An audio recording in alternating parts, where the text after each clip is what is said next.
Hola estimados amigos, bienvenidos al programa de los sábados que ya saben dedico a temas generales que no son contingentes. Sin embargo, en esta ocasión voy a leerles algunos datos que son muy contingentes, muy del presente, pero que son los que me llevaron a desarrollar el tema que voy a desarrollar. Es una investigación que hizo un sitio web que hace investigaciones que se llama El Dínamo. Entró a un sitio oficial del gobierno sobre estas materias, de lo que tienen, lo que han declarado los, los políticos, los congresales, y se encontró con estos datos que los voy a leer tal cual aparecen. Yo los imprimí simplemente en esta información. Respecto a los congresales, todos incluidos, el patrimonio en propiedades de estas personas en los últimos años ha aumentado de la siguiente manera. Los diputados en ejercicio han adquirido 77 casas, terrenos, parcelas desde marzo del año 2018 por un valor de casi 5.000 millones de pesos. Estas compras se concentran en 44 de los 155 parlamentarios que hay en el Congreso, y los valores de las propiedades van desde 2 pesos, una copropiedad, algunas de estas transferencias que se pone un precio cualquiera, hasta los 101.594.230 pesos. Destaca, dice la información, el caso de Loreto Carvajal, del PPD, quien desde marzo desde ese año, del año 18, ha adquirido 6 nuevas propiedades, todas en la comuna de Chiguayante, por un monto total de 72 millones. Claro que este monto es bastante menor a la propiedad más costosa adquirida en ese periodo. El UDI Isacort inscribió una propiedad en Lo Barnechea avaluada en 532 millones. Le siguieron Jorge Alessandri de la UDI con una propiedad en Lo Barnechea de 394 millones, Javier Macaya de la UDI con una copropiedad en Las Condes de 285 millones. Aparecen también compras de una propiedad en Peñaflor por parte de Joaquín Lavín León, el camarada Lavín, por 146 millones. Un inmueble calificado como otro, adquirido por Giorgio Jackson por 30 millones en Viña del Mar, y una propiedad en Dalcahue de 11 millones de Gabriel Boric. Estos ya son bastante modestos, como corresponde a un revolucionario. Continúa estos datos. Los autos también son un patrimonio que gusta a los diputados. Como todo el mundo parece, ¿eh? Ya voy a comentar esto. En 2 años se adquirieron 105 vehículos, entre automóviles, camionetas y todoterrenos, por un monto total de 1.300 millones de pesos. Los que más han adquirido vehículos durante el periodo han sido Karim Bianchi, independiente, Miguel Ángel Calisto, demócrata cristiano, Pamela Giles, Partido Humanista, y Leonidas Romero, de RN, cada uno con 3 nuevos vehículos. En montos totales los avalúos son: Bianchi, 2 camionetas y un automóvil por 23 millones. Calisto, una camioneta y 2 station wagon por 40 millones. La Pamela Giles, una camioneta, un station wagon y un todoterreno por 27 millones. Romero, una camioneta, un station wagon y un minibús por 45 millones. El modelo preferido por los parlamentarios son los station wagon. Adquirieron entre el 2018 y el 2020 53 station wagon. Entre los autos de lujo, dice la información, el Volvo es el favorito. Tienen buen gusto. Otro de los cambios en el patrimonio de los diputados se vio en sus inversiones. Algunos adquirieron importantes depósitos a plazo, fondos mutuos y ahorros previsionales voluntarios en los últimos 2 años. El caso más extremo es el de Florcita Motuda. Cuando anunció el cargo no poseía ningún patrimonio en valores transables. 2 años después cuenta con 82 millones en depósitos a plazo. Otro de los que tuvo un gran movimiento fue el ex-DC y hoy independiente Pablo Lorenzini, quien este año registró una PB en Principal por 317 millones. Yo no leo esto en absoluto porque quiera denigrar, ningunear o dañar de algún modo a estas personas que hicieron todas estas compras, porque la gente tiene derecho a hacer las adquisiciones que se les dé la gana.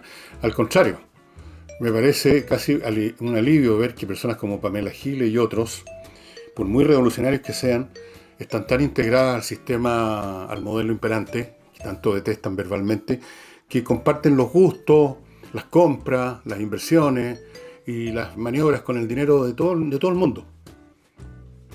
Son comunes y corrientes. Les gustan los autos, como todo el mundo, comunes y corrientes. Les gusta meter plata para que les dé un rédito, o para que crezca, como todo el mundo, común y corriente. No se ve precisamente aquí a estos individuos, que esos sí que son los peligrosos, los verdaderos, eso que llaman idealistas a veces, que no se comprometen en nada, no adquieren nada, no valoran nada de lo que los rodea, y eso los convierte precisamente en seres capaces de cualquier cosa. Cuando uno ve a Pamela Giles comprándose un auto tras otro, o a cualquiera de estas otras personas, o Rosita Motúa invirtiendo, está bien, pues significa que no son tan feroces como parecen, a menos que yo esté muy equivocado. Pero me parece a mí que las conductas, los comportamientos, las compras de la gente, algo dicen acerca de su relación con el medio ambiente. ¿No es verdad? Y esto me ha inspirado el tema de las élites. Las élites. ¿Qué son las élites? ¿Cómo funcionan las élites? Etcétera. Porque todas estas personas de las cuales hay información sobre sus cambios patrimoniales son parte de la élite política específicamente. Ahora, la élite es un tema muy interesante porque a lo largo de toda la historia humana, salvo quizás en los periodos más primitivos, pero aún así probablemente ya existía, alguien o algunos en un grupo se hacen cargo de las decisiones más importantes, se hacen cargo de organizar, adquieren directo e indirectamente por ese motivo un poco más o muchos más bienes que los demás, adquieren por esa misma razón mucho o un poco más de prestigio y prestancia, y eso se observa en todos los sistemas sociales habidos y por haber. Es un fenómeno natural. Entonces, partamos definiendo lo que es una élite. La élite no es simplemente una suma estadística, un agregado de personas que tienen más en alguna variable, que tienen más plata, que tienen más poder, que tienen más prestigio, que tienen más de cualquier cosa. No. La élite no es un agregado, es una organización, es un grupo. Es un grupo. Y eso lo distingue absolutamente de un agregado. Un agregado es simplemente una suma de individuos como los que se pueden cruzar casualmente en una esquina. No tienen nada en común. No están organizados porque estén ahí en un momento dado cruzándose en el tiempo y en el espacio. Es un agregado, es una suma. La gente que está en un lugar público es un agregado. No tienen nada en común salvo estar en un mismo lugar físico. No tienen relaciones entre sí, no tienen normas que reglen su comportamiento, no tienen valores comunes. Es una suma estadística. Los élites son y siempre han sido grupos organizados, formados por personas, por familias, clanes, etc., que en algún momento del espacio y del tiempo se han hecho particularmente indispensables para el funcionamiento del grupo, han acumulado como individuos todavía un extra de poder físico o material, tienen más capacidades intelectuales que el promedio, se han enfrentado y han resuelto correctamente situaciones que competen al grupo, y por cualquier mecanismo, y hay muchos mecanismos posibles, destacan y se unen y operan o llegan a operar en forma conjunta y organizada con otros individuos que también han destacado en ese mismo campo o en otros. Y esos individuos que vienen de distintas avenidas de la vida y sobresalen por tal o cual razón, entran en relaciones mutuas porque están todos en una situación distinta a la masa común y entran, por así decirlo, digamos, en una situación de complicidad. Una complicidad que puede ser perfectamente positiva para el grupo. Se organizan para, como grupo, ya operar mejor en las labores que tienen que ver con la supervivencia, el crecimiento, el bienestar y la prosperidad del grupo. Y a poco andar, esta concatenación, esta articulación mutua se hace más sólida, se hace más rica y empieza a generar, como toda articulación humana, en forma natural y muy rápida, normas. Se empiezan a establecer normas por las correlaciones de poder interna, por la necesidad que les impone la realidad, por lo que es más conveniente. se empiezan a producir normas de comportamiento mutuo. No operan como individuos aislados. Por lo tanto, tienen que regular sus relaciones y las relaciones de todos ellos con el resto de la sociedad. Es más complicado todavía, pero, en fin, ustedes me entienden. Se forma un grupo organizado, relativamente. Ahora, el grado de organización o articulación de una élite es muy variable. Depende de otros factores. Por ejemplo, en la Edad Media, en el periodo en que imperaba un régimen económico, político y social llamado feudalismo, la élite, en teoría, estaba constituida por todos aquellos señores, propietarios de extensiones muy importantes de tierra, con muchos vasallos bajo sus órdenes, bajo su dominio. Y todos ellos, estos grandes señores, varones, etc., tenían un jefe común, que era el rey, que era el primo inter pares, el primero entre iguales. Pero como la base de poder de cada uno de estos grandes señores era autónoma, es decir, su poder subsistía en la mayor parte del tiempo independientemente de los demás. Su poder consistía en la producción económica de su propio feudo, donde podía haber una casi completa autonomía. Dentro del feudo se producían no solo los alimentos, no solamente había producción agrícola, eso era lo más importante. Habían artesanos, había toda clase de gente que estaba relacionada con el señor del castillo, el señor del feudo. Más aún, no solamente no existía más allá la articulación que el hecho de que podían tener lazos familiares con otros señores, lazos de amistad, el hecho de saber todos de que eran más o menos personas de los mismos poderes económicos, etc. Pero aún así, no habiendo una articulación más estrecha debido a su capacidad de funcionar autónomamente, estos señores a menudo vivían en conflicto, básicamente para quitarse unos a otros sus posesiones.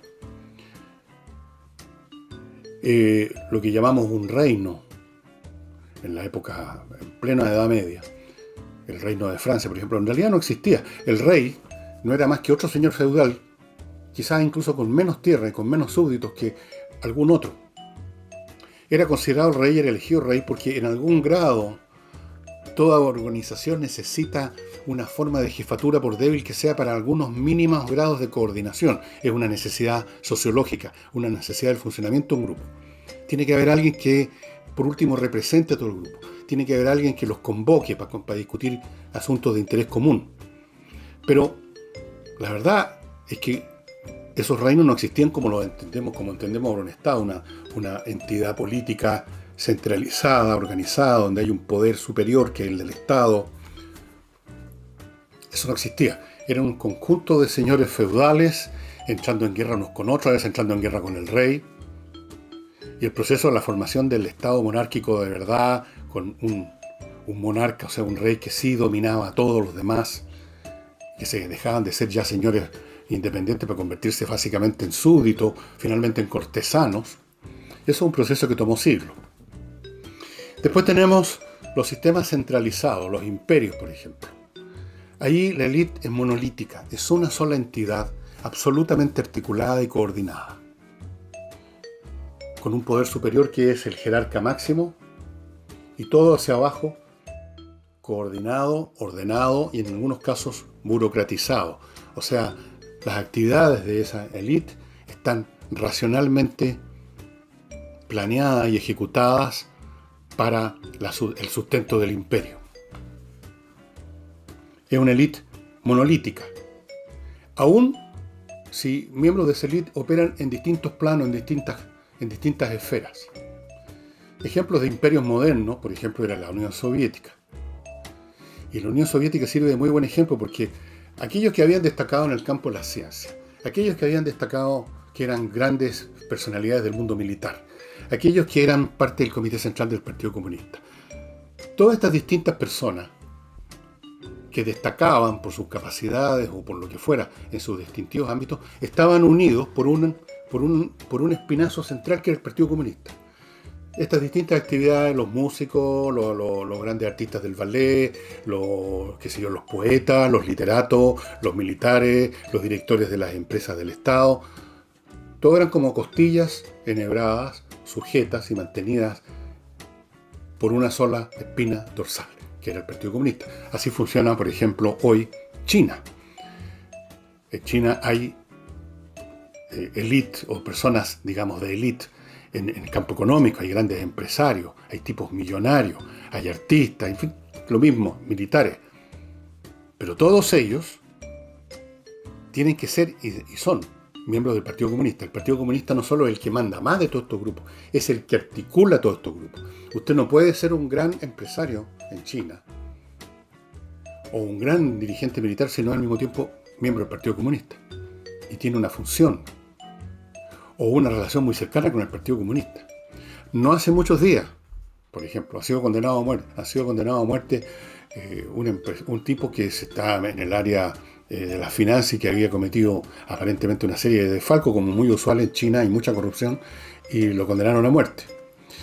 Hay otro personaje que no lo condenaron a muerte, pero literalmente le demostraron que el que manda en China es el Partido Comunista.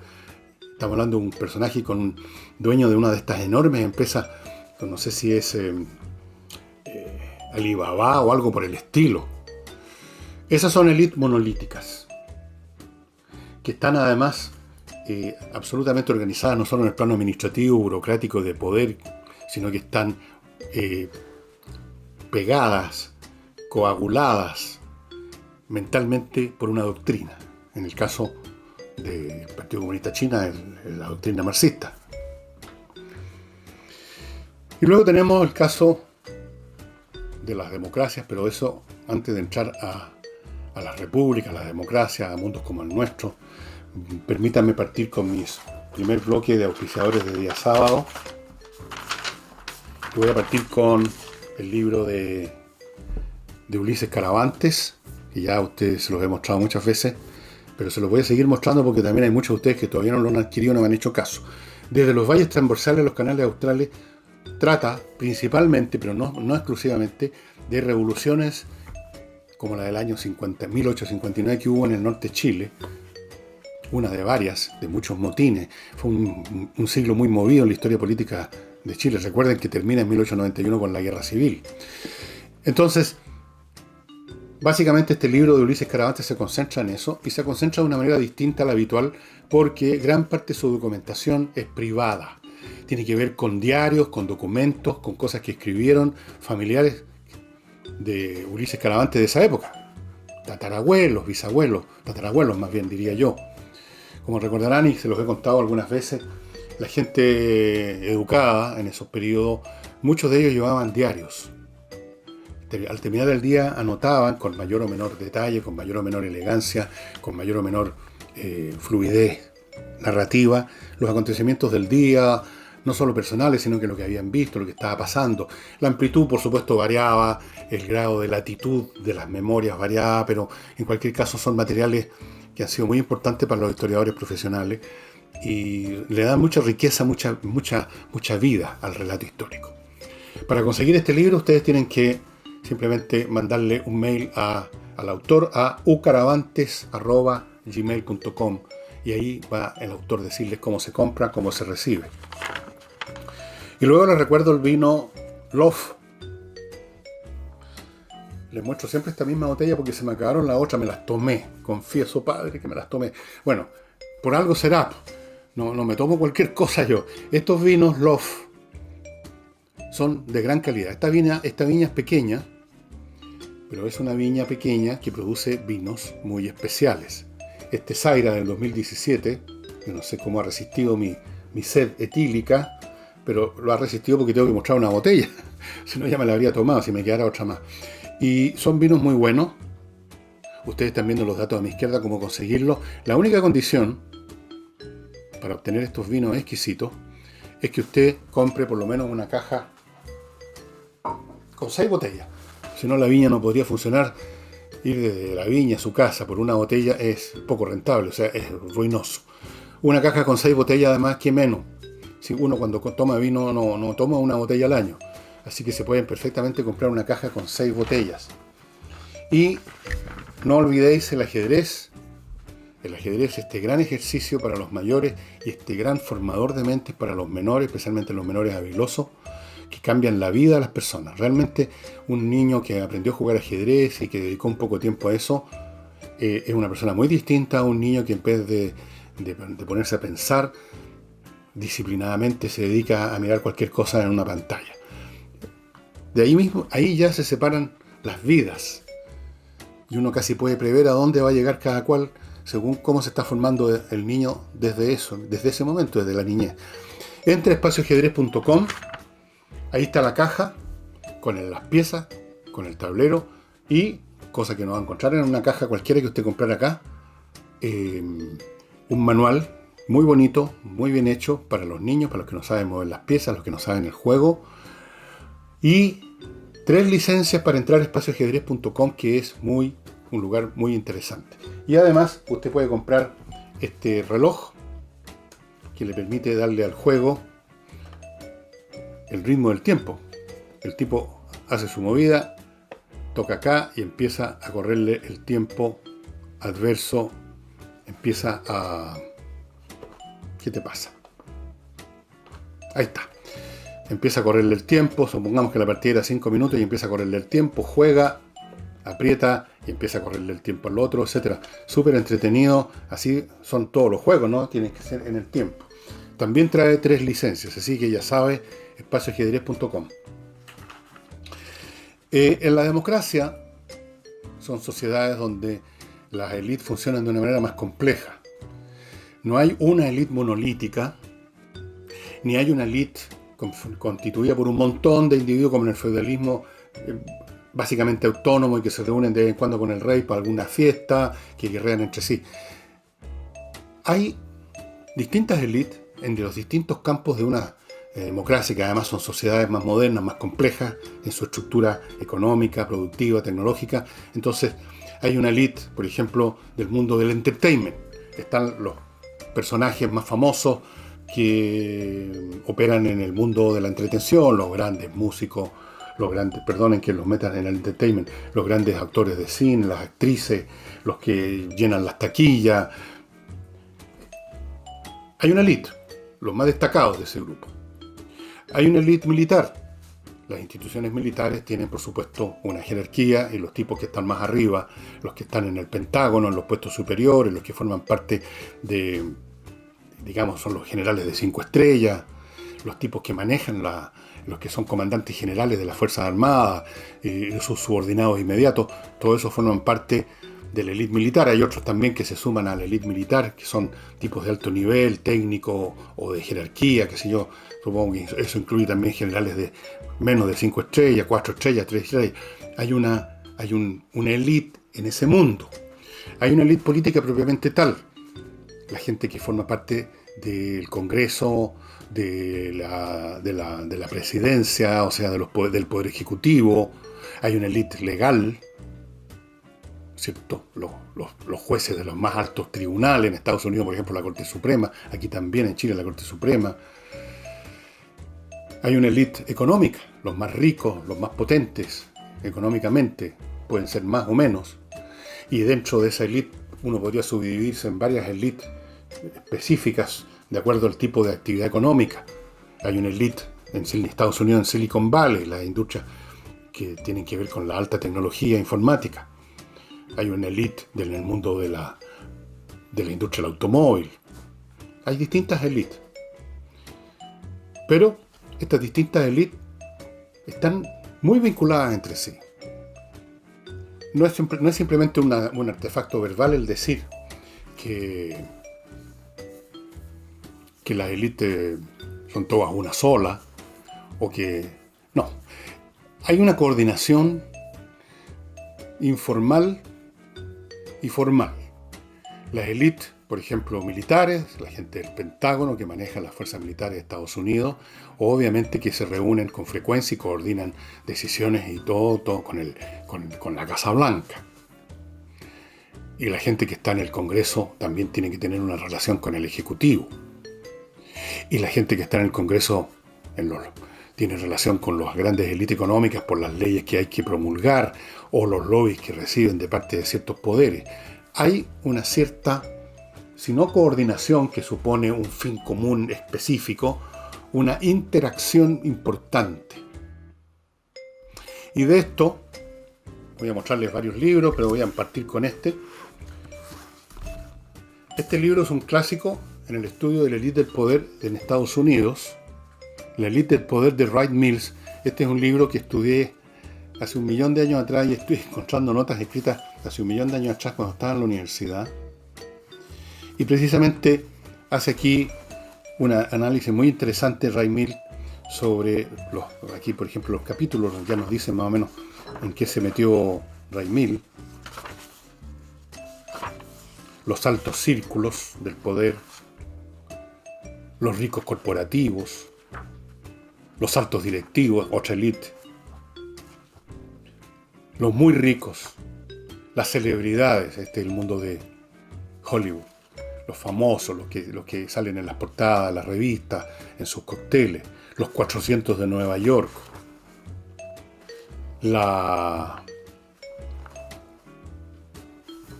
altos mandos militares, aquí dice el directorio político, la ascendencia militar. Pues cómo se coordinan estos grupos entre sí, en algunas ocasiones, en otras no. A veces tienen conflictos unos con otros. El Ejecutivo tiene conflictos con el Congreso, o tiene conflictos que pocas veces se saben con la dirección militar, etc. Es un sistema de élite. Un sistema de élite muy complejo que resulta muy interesante estudiar. En este libro, que es bastante viejo, como ustedes ven, este ejemplar se está casi deshaciendo, página ya café. Primera edición, en inglés, 1956. O sea, esto tiene más de medio siglo, pero está absolutamente válido. Así funciona la élite en Estados Unidos.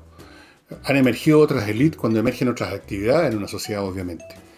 Cuando en la Edad Media empieza a crecer la actividad comercial, debido a las cruzadas, los mayores contactos con Oriente, o por la mera acumulación de un poquito de actividad, luego más actividad, eventualmente los ricos, los que se hicieron ricos con el comercio, aunque no tenían poder político, no tenían acceso a eso, pero constituían una élite económica que entraba a menudo en conflicto con la élite política, con los señores feudales, entraba en alianzas con el rey para dominar a los señores feudales, y eventualmente esta élite económica y profesional terminaría siendo la que liquidó la élite de la nobleza en la Revolución Francesa. Pero eso lo voy a hablar más adelante, un poquito más adelante.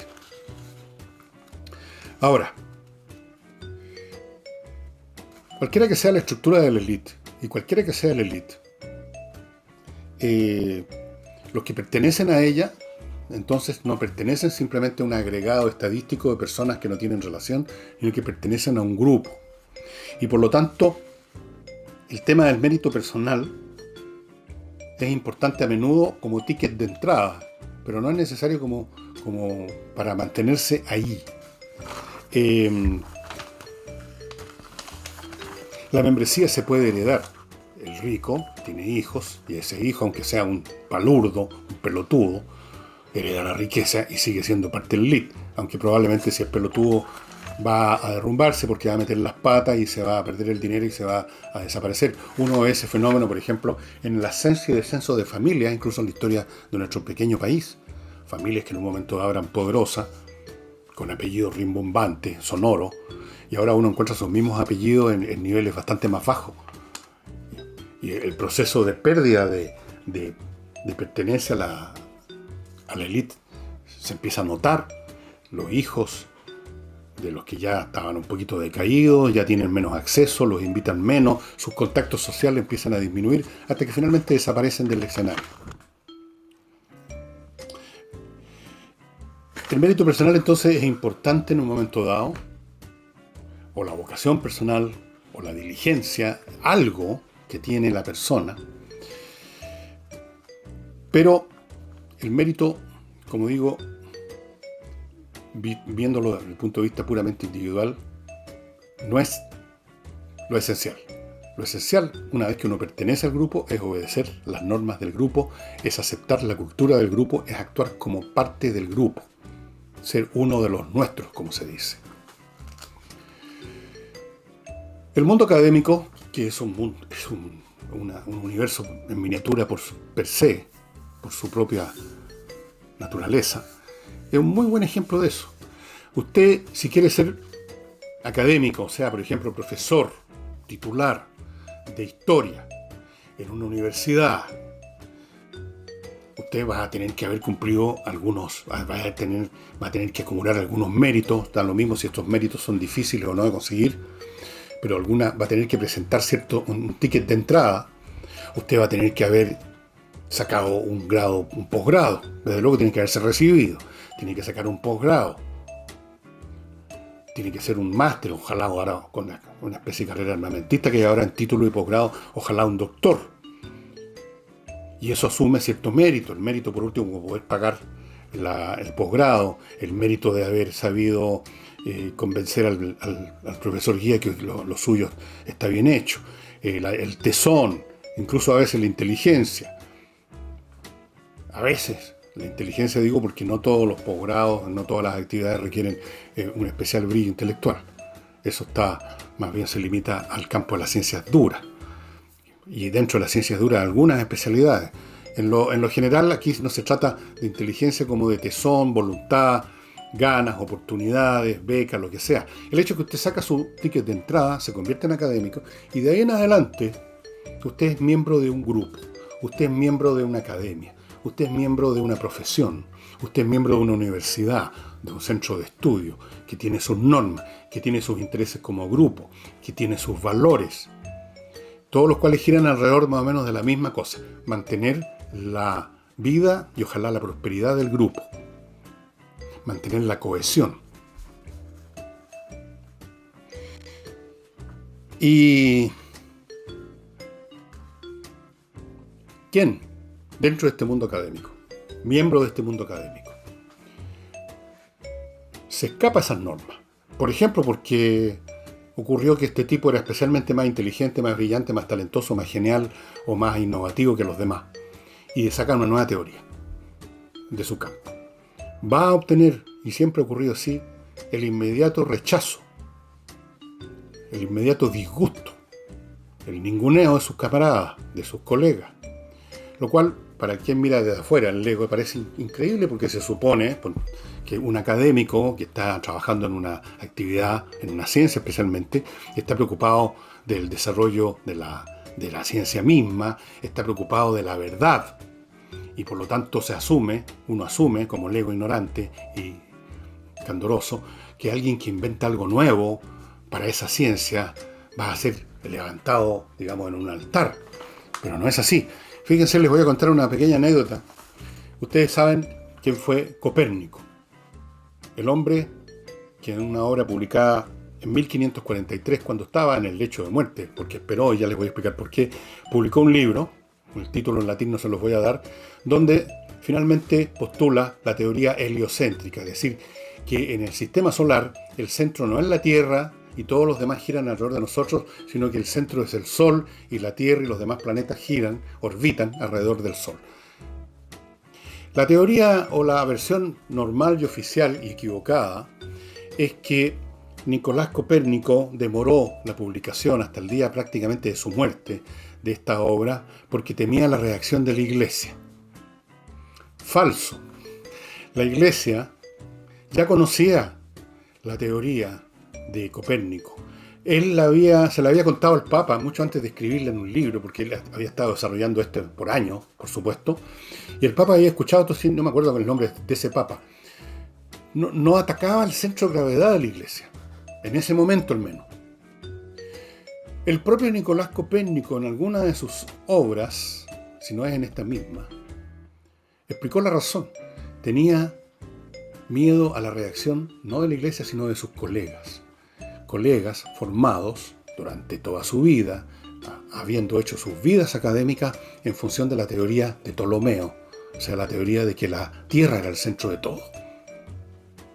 Le temía a la reacción de sus colegas, no a la reacción de la Iglesia. Así que uno es parte de una élite, uno es parte de una actividad, es uno de los miembros destacados. Esa élite dispone no solo del poder sumado de sus miembros, sino que del poder corporativo, que es una cantidad que es más allá que la suma de sus partes. Y como grupo tienen intereses comunes, como individuos tienen intereses comunes. Si son empresarios, todos tienen el interés común de que las empresas no se las quiten, no se las roben, no se las expropian. Hay una serie de elementos comunes que dan lugar a estas normas comunes, a esta agrupación, a esta articulación, a su reacción y a su funcionamiento como grupo. Grupos, no individuos. Ahora, antes de continuar con las élites, permítanme, estimados amigos, recordarles otro de mis auspiciadores, uno muy interesante que voy a mencionarles ahora, es la Academia de Música Higiena, que opera online ofreciéndole a usted. Usted puede ser un niño, usted puede ser un joven, un adulto mayor, un viejo chuñuco como yo, lo que sea, y le ofrece online clases de canto popular y lírico, lo que usted quiera, o los dos si quiere, piano o teclado en general. Hay poca gente con piano ahora, pero hay mucha gente con estos órganos electrónicos. Lo mismo, bajo eléctrico, guitarra acústica y eléctrica, educación de la voz hablada. Esto es importante para los que trabajan como yo, pero no tengo educación de la voz hablada y por eso que me canso mucho. Y las clases son online. Ustedes están viendo aquí a mi izquierda la dirección internet de esta academia, www.higienaproducciones.com. El autor, el creador de esta academia, el hombre, el cerebro y el corazón, se llama Patricio Aracena Gigena. Gigena le puso a él recordando a su madre, pensando que desde niño a esa madre, ese padre, le reconocieron sus talentos y lo pusieron a estudiar música en la Escuela de Bellas Artes en Viña. Así es que la academia está en Ñuñoa, pero ofrece ahora clases online que, como he dicho muchas veces, para este producto y para otros, son las clases más potentes. Son las clases más potentes porque uno está concentrado en la cuestión, no hay ninguna manera de distraerse. Les recuerdo también miclimo.com, que continúa con su promoción en el sur de Chile, de manera que usted pueda comprar estos artefactos que le dan calor en invierno, frescor en verano, filtran el aire, no gastan casi nada de corriente, no hay peligro, no hay humo, no hay contaminación, silenciosos, maravillosos, conectados a internet, te los puede manejar desde otro lugar del planeta. Bueno, la promoción para los sureños de los 60 días sigue en pie. Usted compra este aparato o los aparatos y si los quiere o tiene que devolverlos por cualquier razón, tiene 60 días para hacerlo. Cumplió los 60 días, se acaba la promoción, pero usted tiene 60 días para devolver y le devuelven la plata. Pero no lo va a devolver, porque el aparato es francamente espectacular. Son espectaculares, yo tengo aquí en mi casa y les aseguro, les juro, que cambian la vida. Cambian totalmente la vida dentro de una casa. Y ahora que tenemos que vivir más en las casas, cosa que quizá va a continuar después, incluso que termine la pandemia, bueno, hay que optimizar el clima que nos rodea, ¿verdad? Y para los que tienen una pyme, una pequeña y mediana empresa, pymes que pueden ser tan chicas como la mía, que somos 4 personas, 3, 4, 5 personas, no más que eso, incluyéndome a mí. Pero igual hay que hacer papeleo, igual hay que pagar impuestos, igual hay que conectarse con impuestos internos, igual hay que hacer contratos, igual hay que hacer un montón de cosas, igual hay que, si usted produce objetos físicos ahora y no un servicio como creo producirlo yo, espero por lo menos, tiene que tener un control de los productos, tiene que tener un control de la bodega, qué es lo que se compró, cuándo se compró, cuánto nos queda en bodega, cuándo hay que pedir de nuevo. Todo eso es bastante complicado, pero ahora ya no tanto, porque Kame.cl, una empresa chilena de informática, ha desarrollado un software para la gestión de pymes, hecho para las pymes, ni más ni menos. Nada de 500.000 funciones que lo único que hacen es enredar el programa y usted no los va a usar nunca. No, lo necesario, lo justo y necesario para que su pyme funcione bien, controlando todos estos elementos que le he mencionado, y eso es. Este programa, este logiciel, como dicen los franceses, se arrienda. Hay planes desde 15 UF al año, estimado amigo. Mire usted, un poquito más de un UF al mes. Nada más, nada. Y usted tiene tiki-taka, no va a tener ningún problema con impuesto interno, no va a tener ningún problema con su gente, sean 5, sean 10, sean 15, sean 20 personas. Va a funcionar a la perfección y es un software que usted lo puede llevar en el bolsillo, en su computador de bolsillo. Es un software que cabe en cualquier memoria. Es estupendo. Y entonces pasemos ahora a la duración. Pues si ustedes examinan un poco la historia, se van a dar cuenta, si se fijan en eso, si ponen atención a eso, de un fenómeno bien interesante y peculiar. Las élites son recontra duraderas. Muy duraderas. Pueden, por supuesto, cuando digo élite, no digo yo que las personas que forman parte de las élites son como Matusalén y viven 1000 años. Hay una reposición demográfica, biológica. Pero cuando digo que la élite como tal, me refiero a los valores, los intereses y las actividades que ese grupo, donde gente muere y llega otra gente nueva, mantiene en el tiempo. Son súper duraderas. Uno lo puede ver anecdóticamente, individualmente, demográficamente, digamos así, observando este fenómeno de los clanes políticos en el Congreso, nuestro Congreso o en el Congreso de Estados Unidos, particularmente porque ahí no hay normas que obliguen a salir cascando, como ahora va a ocurrir en Chile al cabo de ciertos periodos. Uno ve ahí a personas que las han reelegido muchas veces. Uno ve ahí a hijos y nietos de personas que a su vez habían sido elegidos muchas veces. Hay una permanencia en el tiempo de individuos, de clanes familiares. En el caso de la actividad económica eso es evidente.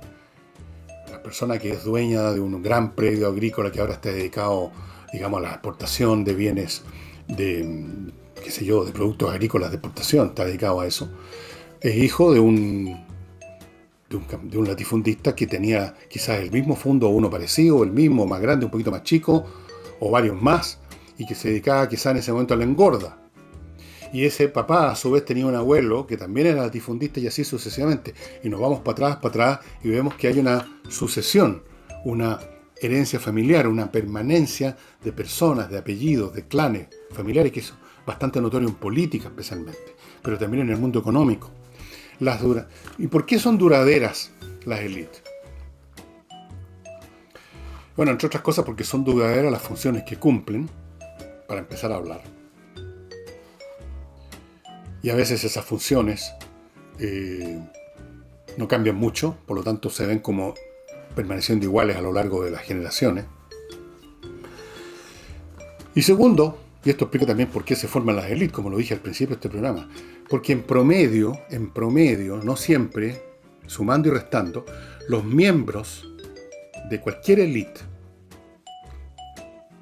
son más fuertes, más decididos, más enérgicos, más inteligentes, más talentosos, más pacientes, más obstinados que el ciudadano común y corriente que no está en ninguna élite. Es tan simple como eso. Si usted no tiene alguna de estas cualidades o varias, usted ni siquiera va a llegar a ser parte de la élite, no va a poder ascender a la élite. Salvo en el caso de que usted es hijo de alguien que ya es de la élite. Pero aún así, no va a durar mucho. La persona que no tiene esas cualidades es, por así decirlo, como un cuerpo extraño, como un cuerpo extraño dentro de un cuerpo. Es expulsado, sale por mecanismos más o menos naturales, pero sale. Entonces, estas personas que son, perdonen la expresión, mejores, en algún nivel, en algún grado, en alguna actividad, en algo, y que además están a cargo de actividades que se mantienen en el tiempo, obviamente que por ello mismo disponen como grupo, y a veces también como individuo, de mucho más poder que el ciudadano común y corriente, que no tiene ninguna gracia personal y que no forma parte de ningún grupo que tenga poder. Y entonces las élites son duraderas y resisten muchos cambios y transformaciones. Llegado el caso, asimilan, cooptan nuevos miembros de las nuevas actividades que están surgiendo. Las integran en algún grado mayor o menor. Entonces la élite se modifica un poco o bastante, pero sigue estando arriba, siguen los mismos apellidos, siguen las mismas familias. Por algo es. Estas élites son destruidas muy de vez en cuando solamente. Y para eso se requiere una conmoción muy grande social que se llaman revoluciones. En Francia, por ejemplo, la élite era básicamente la élite política, o sea, el rey, la corte, la nobleza, que eran nada más de ser parte de la... Podían estar a mayor o menor distancia del rey en algún momento, pero tenían acceso al rey. Podían teóricamente llegar a ser parte del gobierno, ser nombrados ministros, tener acceso a la oreja del rey. Y disponían de propiedades.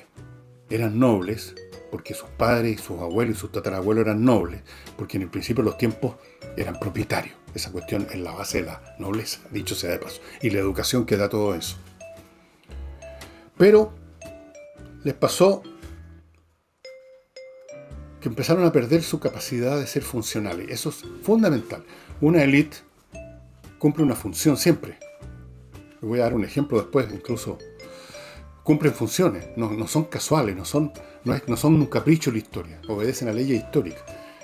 Pero esas mismas leyes históricas a veces determinan que pierdan su función.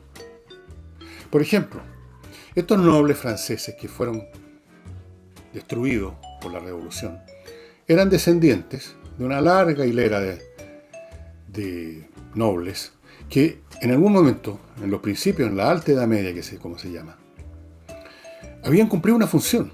Sí, claro, explotaban a los campesinos, explotaban a los siervos, pero cumplían funciones.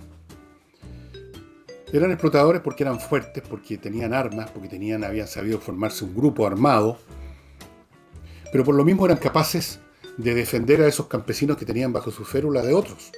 Eran capaces de impartir justicia, eran capaces de generar algunas actividades que son necesarias, aunque estén más que pagadas, digamos. Estos señores feudales se recontra bien pagaban, eran dueños, recibían la mayor parte del excedente económico, vivían en un nivel muy superior al de sus siervos, pero cumplían algunas funciones. Y para el conjunto de esa sociedad, de ese reino formado por tantos señores feudales, eran los que combatían, iban a las guerras, cumplían la función militar. Los siervos se quedaban en su casa, no cumplían funciones militares, se les ahorraba esa parte, cumplían funciones militares. Eventualmente, muchos siglos después, con la formación de los estados monárquicos que todos conocemos, con ejércitos profesionales que eran reclutados entre cualquiera, esos nobles ya no cumplían funciones militares, ya no cumplían funciones productivas, eran absentistas, no estaban en sus tierras dirigiendo, algunos sí, pero muchos no. Estaba eso a cargo de capataces, de mayordomos. Entonces habían perdido sus funciones sociales, finalmente se habían convertido en una élite parasitaria. Y eso, la condición que lleva a que sus privilegios, como únicos que tenían acceso al prestigio, al poder, al oído del rey, a las cosas que tomaban, que decidían el curso del reino, bueno, entraron en contradicción con los sectores empresariales, comerciales que se habían estado desarrollando en Francia, hasta que llegó un momento en que esto toma la forma de una revolución. No fueron los campesinos, los pobres, los desposeídos, los hambrientos los que hicieron la revolución. Fue la burguesía francesa. Y destruyeron a esa élite. La destruyeron no solo corporativamente, sino que en muchos casos físicamente. Muchos nobles se exilaron antes que les cayera la cuchilla encima. Otros se trataron de pasar al enemigo, por así decirlo, unos pocos. Pero igual les cortaron la cabeza tarde o temprano porque eran individuos sospechosos. Y a otros se las cortaron de todas maneras. Hubo un tremendo desplazamiento de propiedad. Perdieron propiedades, perdieron poder, se fueron del país. A uno los guillotinaron, los destruyeron. Esa élite fue destruida. La sustituyó otra élite. Porque las élites emergen necesariamente siempre porque son funcionales. Una sociedad no puede funcionar sin un grupo dirigente, directivo, en todos los planos. No puede una sociedad funcionar simplemente por una especie de acuerdo mutuo, una asamblea perpetua de todos con todos, en igualdad de condiciones. Eso es imposible, eso es anarquía. Así es que,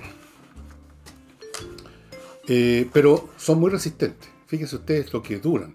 La nobleza francesa estaba siendo parásita hacía rato. Duró todo lo que duró la Edad Media. Duró todo lo que duraron los siglos XV, XVI, XVII. Tuvo que venir el final del siglo XVIII para que fueran destruidos. Lo mismo podemos decir de la nobleza zarista, que en algún momento cumplía algunas funciones y luego se convirtió en parásita y fue destruida por la revolución bolchevique, que también desplaza completamente, destruye la élite del poder del régimen zarista, completamente. Pero emerge otra élite, la élite articulada por el Partido Comunista, por los bolcheviques. Y así el cuento nunca acabará. Antes de pasar a los libros que les quiero mostrar que pueden ser de interés para ustedes para estudiar este fenómeno de la élite, permítanme recordarles a Bomboni. Voy a mostrarles una de las cajas. Hay varios modelos de caja, pero da lo mismo la caja. Lo importante, amigos, es lo que viene adentro. Aquí he mezclado todas las cajas que me han llegado. Estos chocolates, y hay de distintos colores, de distintas formas, con distintos rellenos.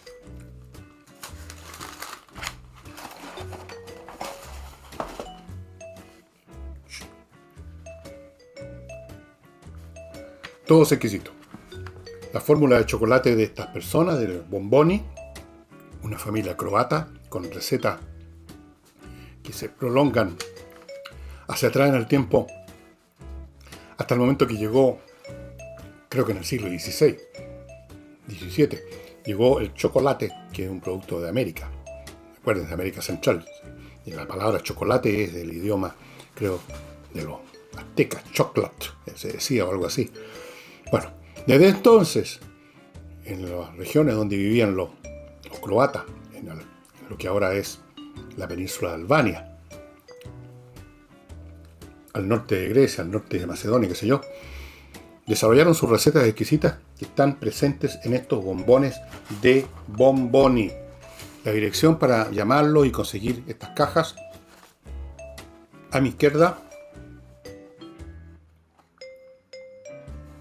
usted llama y le llevan personalmente las cajas. La caja, las cajas, lo que usted quiera. Bomboni. Y llegó la hora del jardín, estimados amigos. Si tiene un jardín y quiere convertirlo en un jardín bonito, en un jardín próspero, en un jardín donde no se le mueren las plantas o languidecen ahí a medio de morir saltando, eljardinero.cl es la respuesta. Ponerse en manos de gente que sabe es lo más adecuado. Así que cuando se le echa a perder el California, usted no se pone a tratar de arreglarlo, usted si no llama un gaffiter. Si usted tiene un jardín a medio de morir saltando, un jardín que usted se da cuenta que no está bien, que hay plantas que están languideciendo, que otras crecieron muy poco, que otras se secaron, que se ve feo, póngase en manos de este sitio, eljardinero.cl. Es una empresa de jardinería que tiene vasta experiencia, también trabaja para organizaciones como las que ustedes ven alineadas abajo en la gráfica. Los señores de Rigrandi y Simunovich son las alma mater de esta organización. Y vuelvo a repetir, si usted quiere tener un bonito jardín, si usted quiere no solo tener buen aire acondicionado en su casa, buenos chocolates, buen vino, tenga también un buen jardín. Si ahora estamos todos viviendo mucho más en nuestras casas, estamos todos recuperando la vida familiar, de hogar, de casa, menos tanto salir para allá, para acá. Eljardinero.cl, estimado amigo, desde luego, si me está escuchando alguien del eljardinero.cl, llámenme porque yo quiero hacer algunas cosas, quiero ver cómo está mi jardín. Yo creo que está más o menos pasable, pero me tinca que estos caballeros le echen una mirada y al tiro me dan 20 ideas para mejorarlo. Gratis, eso sí, pues no tengo plata. Eljardinero.cl, estimados amigos. ¿Ok? Y libros extras. ¿Cómo funciona, por ejemplo, la clase dominante, la élite, en un imperio que ya está en sus últimos pujos? ¿Sí? He aquí un libro, esto es un libro un poco más especialista, ¿sí?